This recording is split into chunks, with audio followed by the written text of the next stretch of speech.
할렐루야. 오늘 말씀을 통해서 다시 한번 힘을 얻고 다시 한번 꿈을 가질 수 있는 귀한 시간 되시기를 바랍니다. 우리는요, 머물러야 될 곳에 머물러야 됩니다. 그래야만이 위기가 벗어날 수 있고 또한 우리의 삶에 행복할 수가 있고요. 또 하나님께서 허락하신 분명한 목적을 이룰 수 있습니다. 학생이 집을 나와서 학교를 가야 되는데 학교를 가지 않고 하루 종일 오락실에만 있다 그러면 생활에 있어서 또 공부하는 데 있어서 위기나 어려움이 오겠지요. 직장인이 집에서 나와서 일하러 간다 해놓고 일하지 않고 술집이라든지 하루 종일 엉뚱한 곳에 시간을 보낸다 한다면 그곳에 머물러 있다면 삶에 있어서 문제가 생길 수 있지 않습니까? 신앙의 위기는 사실은요, 우리가 머물러야 될 곳에 머물러야 되는데 엉뚱한 곳에 머물러 있으면 위기가 온다는 것입니다. 우리가 3번에 걸쳐서 야곱의 인생을 살펴봤습니다. 야곱은 참 살아오는 가운데서 많은 어려움과 시련과 위기를 경험했던 사람이 야곱입니다. 오늘도 보면 야곱이 이제 가나안 땅에 들어왔는데 들어온 지 10년이 지났는데 또 위기를 맞게 되었습니다. 그러면 야곱은 왜 계속해서 이런 위기를 맞느냐? 그것은 하나님의 사람들이 머물러야 될 곳에 머물지 않고 엉뚱한 곳에 다른 곳에 머물러 있기 때문에 이런 위기가 오게 된 것이죠. 그래서 하나님께서는 오늘 위기를 경험하고 있고 두려움을 갖고 있는 야곱에게 찾아오셔서 뭐라고 제일 먼저 말씀하시느냐? 베델로 올라가라 말씀하십니다. 베델로 올라가라. 무슨 말씀입니까? 지금 너가 있는 것은 너가 머물러야 될 곳이 아니라는 거죠. 한마디로 말하면 잘못된 곳, 엉뚱한 곳에 지금 머물러 있다는 것이죠. 하나님이 원하고 또 하나님이 정하신 바른 곳에 머물러야 된다는 것이죠. 그런 교훈으로 메시지로 준 것이 뭐냐고요? 베델로 올라가라는 것이죠. 이 베델로 올라가라는 이 말 속에는 우리의 삶에 위기가 오는데 그 위기를 어떻게 하면 극복할 수 있는가? 극복할 수 있는 해결책과 방향을 제시하는 것이 베델로 올라가라는 말씀인 것입니다. 그렇다고 하면 구체적으로 이 베델로 올라가라는 이 말 속에는 어떤 메시지가 있는가? 3가지를 생각하겠습니다. 첫 번째, 우리 같이 한번 따라할까요? 말씀을 들어야 한다. 예, 하나님께서 지금 위기를 겪고 있는 야곱에게 찾아오셔서 이 위기를 극복할 수 있는 힘은 어디에서 나오느냐? 그것은요, 말씀을 들어야 된다는 것이죠.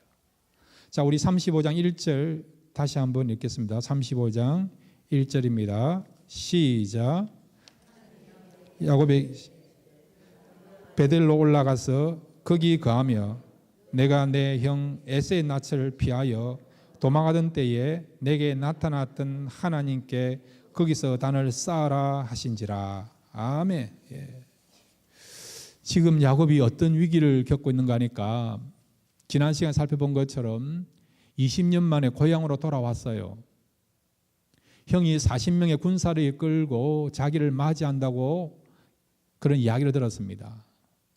누가 생각해 보더라도 형이 지금 형의 장자권을 빼앗았으니까 형이 20년 동안 그것을 마음에 두고 동생이 돌아왔다니까 보복하기 위하여 장자권 축복권을 빼앗은 동생을 죽이기 위하여서 보복하기 위하여서 400명의 군사를 이끌고 온다라고 생각할 수 있는 거죠.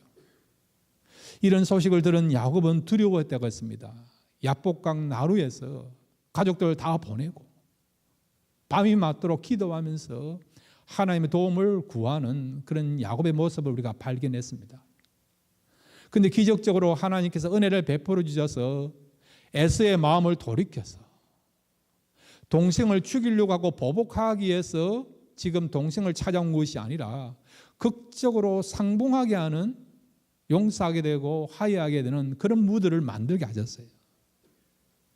그래서 형의 칼날로부터 벗어날 수 있는, 생명을 잃을 수 있는 그런 위기에서도 벗어나게 되고 다시 새롭게 새 출발할 수 있는 그런 어떤 환경으로 바뀐 것을 우리가 깨달을 수가 있습니다. 그런데 형으로부터 죽을 수밖에 없는 그런 위기를 만났지만 하나님의 은혜로 그 위기를 벗어나게 된 거예요. 그러고 나서 10년이 지났습니다. 그런데 또 위기가 찾아오게 된 것이죠. 어떤 위기냐? 이 야곱과 그 가족들이 세겜이란 땅에 머물러졌습니다. 이방 사람들이 함께 생활하는 세겜이라는 것에 머물러졌습니다. 그런데 야곱에게 딸이 하나 있는데 디나라고 하는 딸이 있어요. 이 딸이 세겜 사람들을 보러 갔다가 그만 세겜 추장의 아들에 의해서 성폭행, 강간을 당하게 됩니다. 그 이야기를 들은 디나의 형 시몬과 레이가 붕괴해서 세겜 사람들의 남자들을 다 죽이게 되는 살인극이 벌어지는 그런 일이 나타나게 된 거예요. 이런 소식을 아버지인 야곱이 들은 것입니다.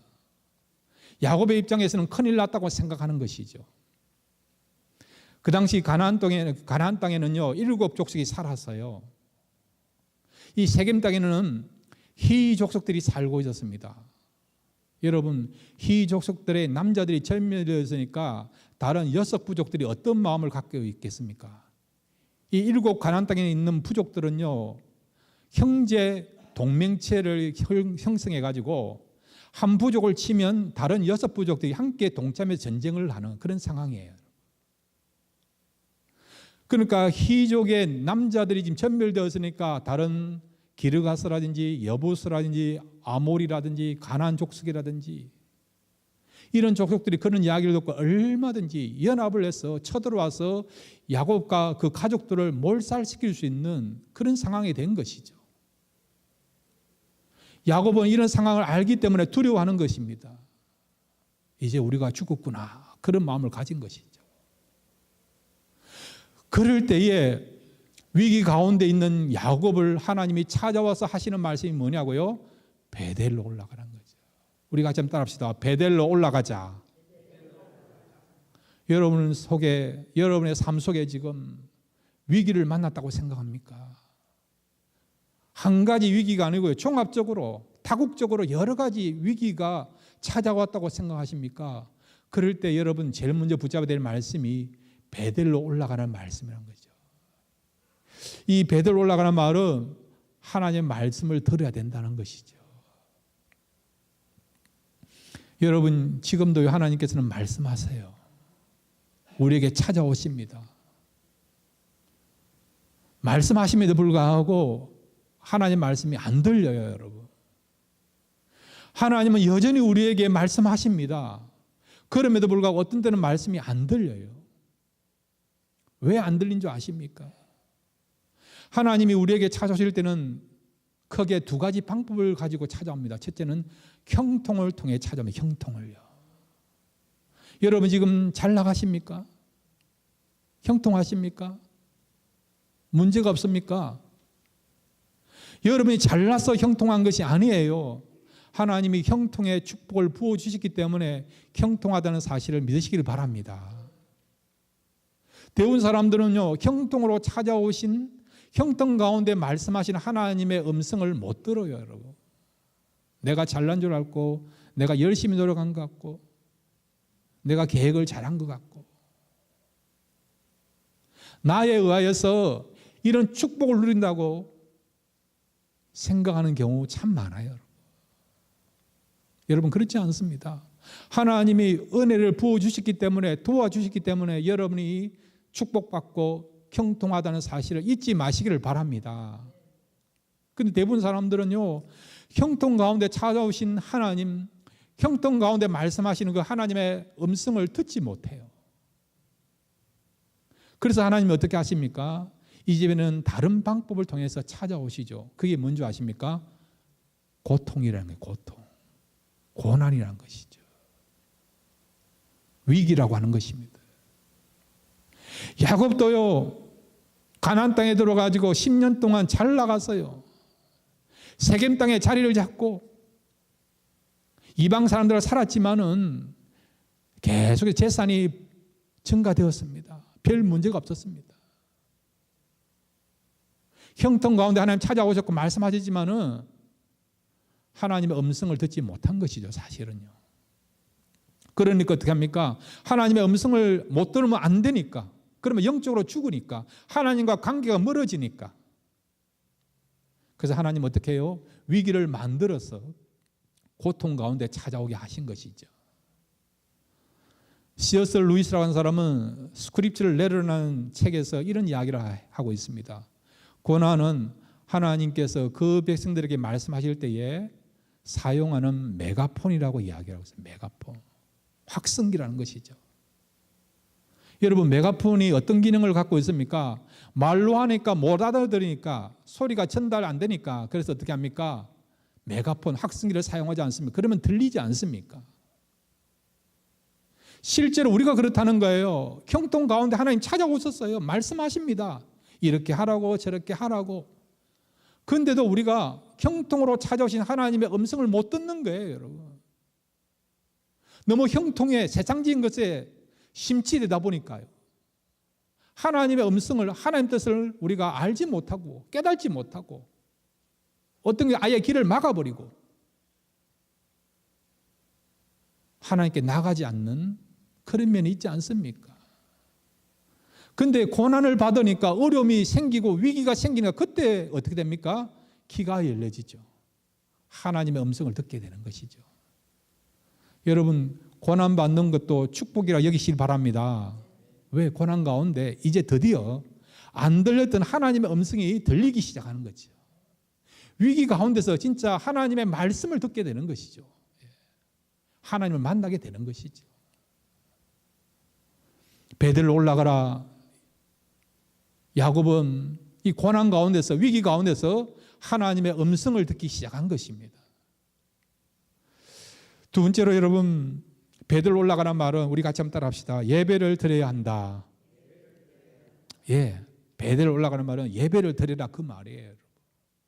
위기가 있다. 무엇을 해야 된다고요? 예배를 드리라. 예배를 드리라는 것이죠. 인생의 위기, 최고의 위기, 가정의 위기, 개인적인 위기, 자녀들의 인생의 위기가 온다면 어떻게 된다고요? 예배를 드려야 된다는 것이죠. 그래서 이 하나님의 음성을 듣고 야곱이 어떻게 했습니까? 예배를 드리기 시작하죠. 자, 우리 35장 2절에서 4절 같이 읽겠습니다. 35장 2절에서 4절입니다. 함께 읽겠습니다. 시작. 야곱이 이에 자기 집 사람과 자기와 함께한 모든 자에게 이르되 너희 중에 이방 신상을 버리고 자신을 정결케 하고 어복을 바꾸라. 우리가 일어나 베들로 올라가자.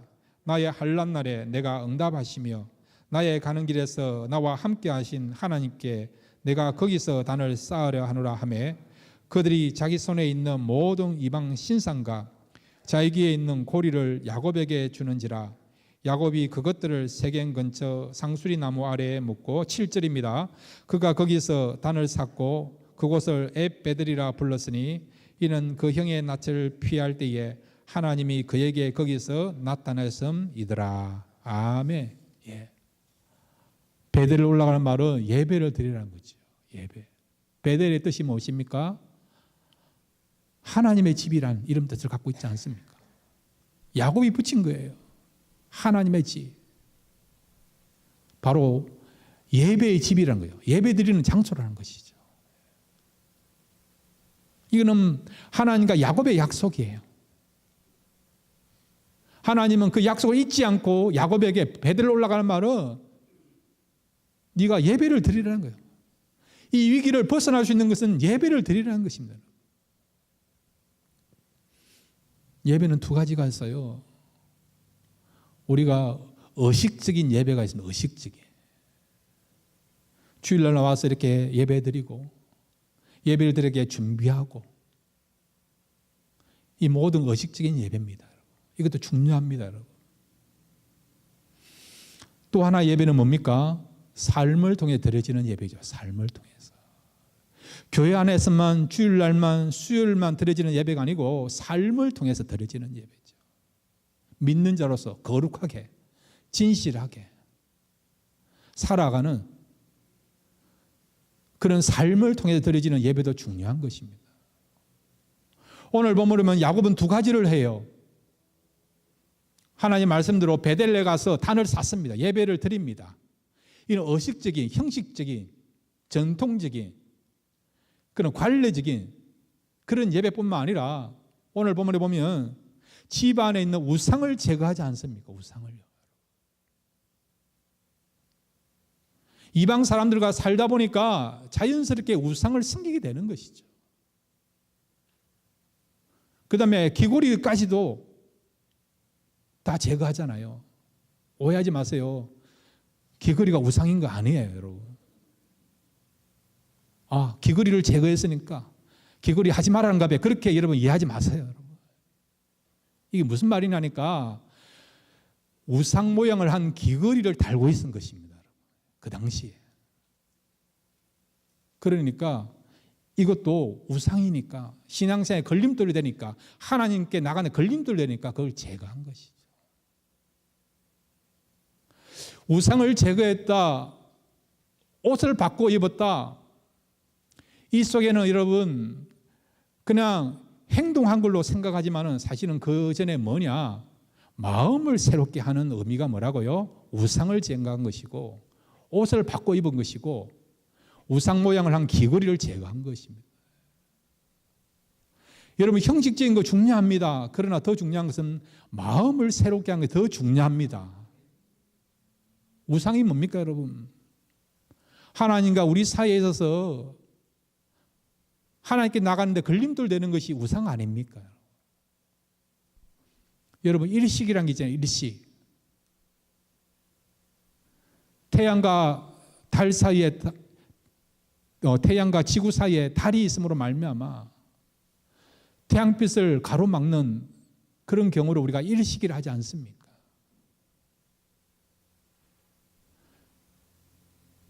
가로막는 것이 있으면요 햇빛을 보지 못하는 거예요, 여러분. 우상이 그렇다는 것이죠. 우상이 제거되어야만이 하나님과 우리 사이에 막힌 것이 없이 하나님의 은혜와 하나님의 사랑을 우리가 받을 수 있는 것이죠. 우상은 여러분 이상한 그런 어떤 불상 같은 모양으로만 생각하지 마십시오. 하나님보다도 더 사랑하는 것이 우상이 될 수 있습니다. 하나님과 우리 사이에 가로막고 있는 그런 것이 우상이 될 수가 있는 것이죠, 여러분. 이런 우상이 제거되지 않으면요 신앙생활에 어려움이 오는 것입니다, 여러분. 위기가 오는 것이죠.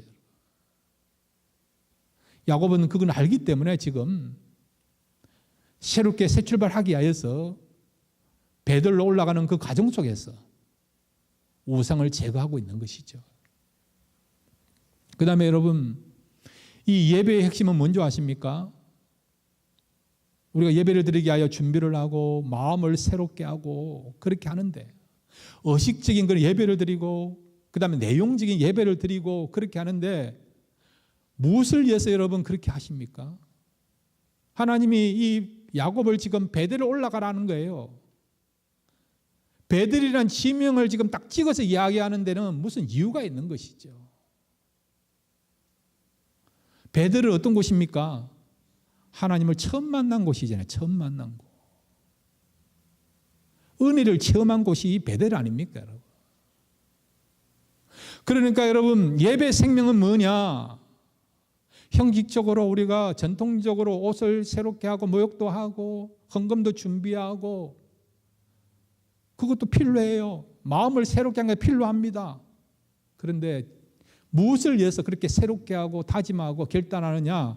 같이 한번 따라합시다. 은혜를 받자. 은혜를 받기 위해서 그런 거예요. 은혜를 받기 위해서. 하나님 입장에서는 은혜를 주시고자 우리로 하여금 예배의 자리로 나오라고 말씀하시는 것이죠. 베델이 어떤 곳입니까? 야곱이 하나님을 만났잖아요. 사닥다리가 여러분 놓인 것을 보았습니다. 하늘과 땅을 연결하는 사닥다리를 보았습니다. 천사들이 그 사닥다리를 오르락내리락 것을 보았습니다. 그리고 그 사닥다리 가장 높은 곳에 누가 계십니까? 하나님이 계셨잖아요. 하나님이 계셨잖아요. 은혜를 받은 것이죠. 그런데 신약에서 여러분 요한복음 1장 51절에 가면 예수님이 그 사닥다리를 뭐라고 말씀하시느냐 분명히 말씀하고 있습니다. 제가 읽어드릴게요. 요한복음 1장 51절에 또 가라사대 진실로 진실로 너에게 이르노니 하늘이 열리고 하나님의 사자들이 인자 위에 오르락 내리락 하는 것을 보리라 하시니라. 아멘. 인자 위에 천사들이 오르락 내리락 한다는 거예요. 그러니까 야곱이 본 그 사닥다리는 무엇을 가리키느냐? 하늘과 땅을 연결하려는 그 사닥다리는 뭐냐? 주님이 뭐라고요? 인자라. 인자. 뭐죠? 십자가는 십자가예요. 십자가예요. 십자가를 통해서 하나님을 만나고 하나님을 경험하고 은혜를 받는다는 것이죠. 여러분, 우리가 구해야 되고 우리가 붙잡아야 되고 매 순간마다 우리가 늘 잊지 않고 기억하면서 바라봐야 되고 붙잡아야 될 그 은혜가 뭡니까? 십자가의 은혜라. 십자가의 은혜. 우리가 예배 드릴 때마다 다른 것보다도요 십자가의 은혜를 깨달아야 되고 거기에 대한 감동이 있어야 된다는 것입니다. 여러분, 사랑하는 여러분, 나만 예배 드릴 때마다 십자가의 은혜를 경험하시기를 바랍니다. 이 십자가의 은혜만이 진정한 은혜를 누리게 되고 하나님을 알게 되고 내가 어떤 존재인가를 알게 될 줄로 믿습니다.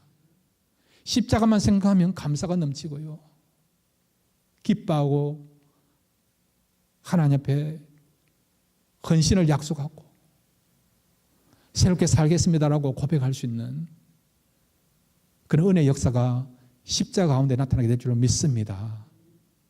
이는 십자가의 은혜, 또 하나님께서 우리에게 허락하신 은혜를 여러분 체험하려면요, 은혜를 누리려고 한다면 어떻게 됩니까? 하나님께 가까이 나가야 됩니다. 그래서 우리가 예배를 드리는 거죠.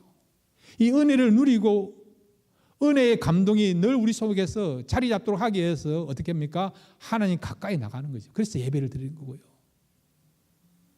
새벽에도 나와서 기도하는 거고 성경 공부도 하는 거고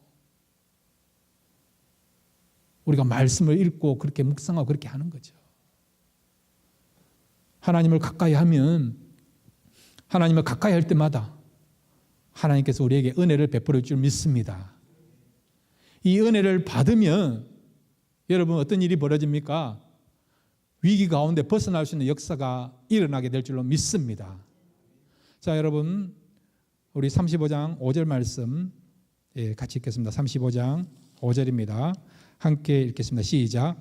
그들이 발행하였으나 하나님이 그 사면 고을들로 크게 두려워하게 하신 거로 야곱의 아들들을 추격하는 자가 없었더라. 아멘. 앞에서 말씀드린 것처럼 야곱의 아들들이 바로 이 세겜에 있는 희족들 남자들을 죽였어요. 같은 동명체에 있는 다른 부족들이 쳐들어와서 야곱의 가족이 몰살될 수밖에 없는 죽느냐 사느냐 위기를 만났지만은 하나님이 예배드리는 그 은혜를 사모하는 야곱의 중심을 보시고 어떻게 하셨습니까? 주변 사람들의, 다른 족속들의 마음에 두려움을 심어준 거예요. 두려움을. 야곱을 건드려서는 안 된다는 두려움을 심어준 거죠. 그래서 세겜에서 베델로 올라가는 길은 한 30마일 정도밖에 안 돼요. 적은 길이 아니에요, 여러분. 그럼에도 그 어떤 민족도 쳐들어와서 보복하는 그런 일이 일어나는, 기적의 역사가 일어나고 보호받고 안전을 확보받는, 출입을 지켜주시는 그런 은혜를 체험하게 된 것입니다. 어떻게 했더니 예배제를 나가게 되고 은혜를 사모하는 마음을 가지고 나갔더니 그 중심을 보셔서 하나님께서 그 백성을 지키시고 보호하시는 역사를 체험하게 된 것입니다. 야곱과 그의 가족의 역사뿐만 아니라 오늘 이 시대에도 우리가 어떤 위기를 만난다 하더라도 예배주로 나가서 마음을 드리고 은혜를 받으려고 거기에 우리가 최선을 다하시면 하나님께서 그 중심을 보셔서 우리가 위기로부터 벗어나게 되는 역사를 베풀어 줄 줄로 믿습니다.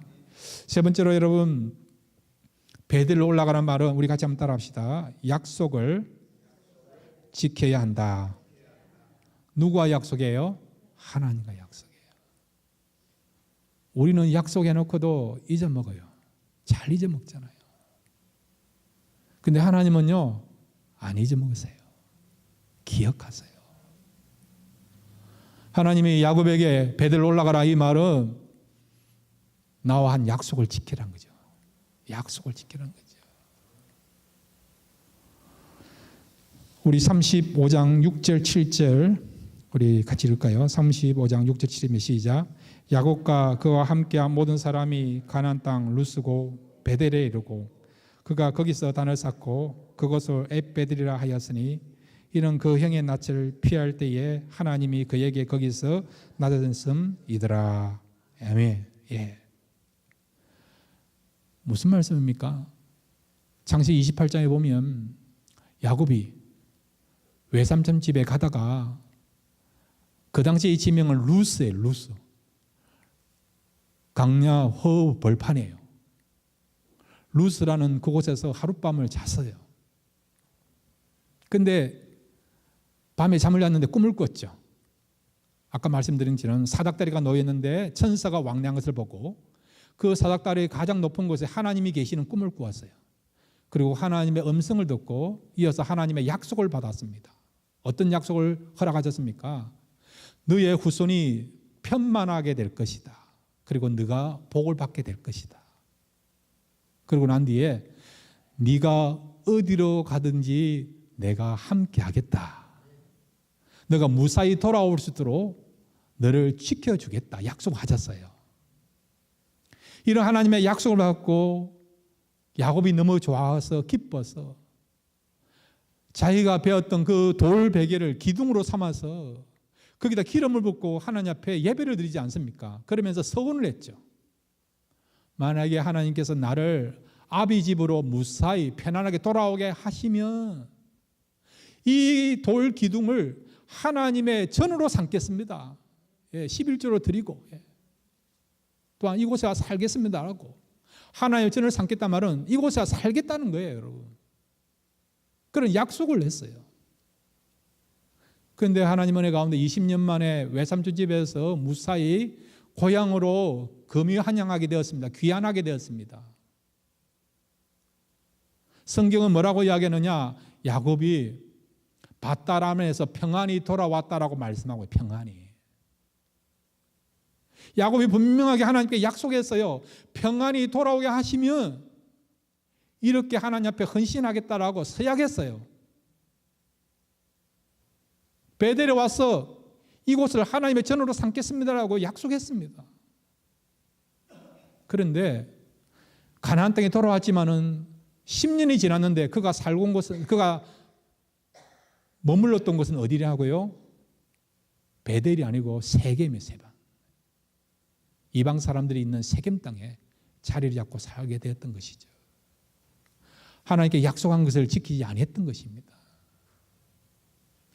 하나님은 그것을 기억하시고 야곱에게 나와 약속했던 그 약속을 지키라고 베델로 올라오라고 말씀하신 것이죠. 여러분 궁금하잖아요. 그럼 하나님은 왜 우리에게 약속을 지키라고 말씀하십니까? 우리 같이 한번 따라할까요? 우리에게 복을 주시려고. 그렇습니다, 여러분. 축복을 주시고자 하나님께서는요, 우리에게 하나님께 한 약속을 지키라고 말씀하고 있습니다. 자, 오늘 성경 우리 거기 볼까요? 그 14절, 15절, 14절, 15절 같이 읽겠습니다. 시작. 야곱이 하나님 자기와 말씀하신 곳에 기둥고 돌 기둥을 세우고 그 위에 전제물을 붓고 또 그 위에 기름을 붓고 하나님이 자기와 말씀하신 곳에 이름을 베델이라 불렀더니, 자 9절부터 11절입니다. 그렇게 했더니 어떤 일이 벌어졌다고요? 9절부터 11절입니다. 시작. 야곱이 밧단 아람에서 돌아오매 하나님이 다시 야곱에게 나타나사 그에게 복을 주시고 그에게 이르시되 내 이름이 야곱이라마는 내 이름을 다시는 야곱이라 부르지 않겠고 이스라엘이 내 이름이 되리라 하시고 그가 그의 이름을 이스라엘이라 부르시고 그에게 이르시되 나는 전능한 하나님이라 생육하며 번성하라 국민과 많은 국민이 내게서 나고 왕들이 내 허리에서 나오리라. 아멘. 하나님 앞에 약속한 것을 지켰더니 야곱이 하나님의 자기와 말씀하신 곳에 기둥고 돌 기둥을 세우고 그 위에 전제물을 붓고 또 그 위에 기름을 붓고 하나님께 약속한 것을 그대로 지켰더니 어떻게 해요? 하나님이 축복하신 것이죠. 야곱에게 하나님께서 새 이름을 주셨죠. 이스라엘이라고 하는. 그렇지만은 새 이름을 주셔서 새로운 역사를 시작하게 하신 것은 언제요? 하나님께 약속한 것을 지킬 때에 새로운 역사, 새로운 인생이 시작된 것입니다. 오늘도 마찬가지예요. 여러분 위기를 만났습니까? 어려움이 있습니까? 어떤 문제가 있는데 해결이 안 됩니까? 그렇다고 한다면 여러분 지금까지 살아온 가운데 하나님께 약속한 것이 있습니까? 그것들을 한번 생각해 보십시오. 충성한다고 우리가 이야기해놓고 하나님 사랑한다라고 헌신해놓고 말씀대로 살겠다고 약속했지만 우리가 지키지 못한 것들이 얼마나 많습니까? 그렇다고 한다면 여러분 하나님의 약속한 것을 다시 한번 생각하시고 다짐하시면서 오늘부터라도 지키겠습니다라고 그런 마음을 가지고 실천하시면 야곱에게 새로운 인생과 새로운 삶을 허락하셨다고 한다면 우리에게도 얼마든지 새 출발, 새로운 역사를 허락해 줄 줄로 믿습니다. 여러분, 하나님은 약속하신 것을 이루시는 하나님이십니다. 그뿐만 아니라 저와 여러분도 이런 하나님의 약속을 믿고 그대로 실천하시면 야곱만 축복받은 것이 아니라 저와 여러분도 축복받는 그런 하나님의 백성이 될 줄로 믿습니다. 이런 축복을 풍성히 누릴 수 있는 저와 여러분 되시기를 주의 이름으로 축원드립니다.